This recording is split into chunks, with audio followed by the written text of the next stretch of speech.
Hello दोस्तों, राधे राधे, जय श्री कृष्णा।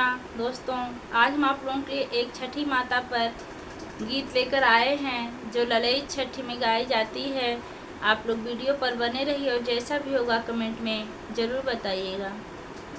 बारा जोरी बाजे ले बाधैया मंजीरा झहनाए मंजीरा झहनाई हो बहिनी झुकी झुकी आवेरा निवास सबई छठी पूजा सबई छठी पूजाई हो बहिनी झुकी झुकी आवेरा निवास सबई छठी पूजा सबई छठी पूजाई हो।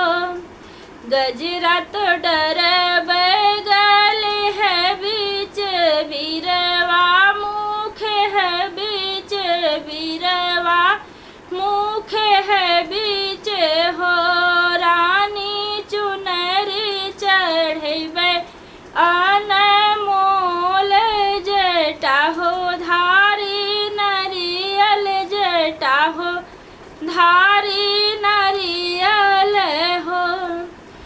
अरे अरे पत्थरे के मूर्ति भी हंसी उठी बैठा भी हंसी उठी बैठा हो मूर्ति कबेरी अखिया तू खोलो तो हम काया शीशा तो हम का आशीषा हो। इतनी बचन छठी सुननी सुनहु नाही पौनी सुनहु नाही पौनी हो रानी जवन मंगन तू ही मंगबू है हम देबऊ है हम देबई हो।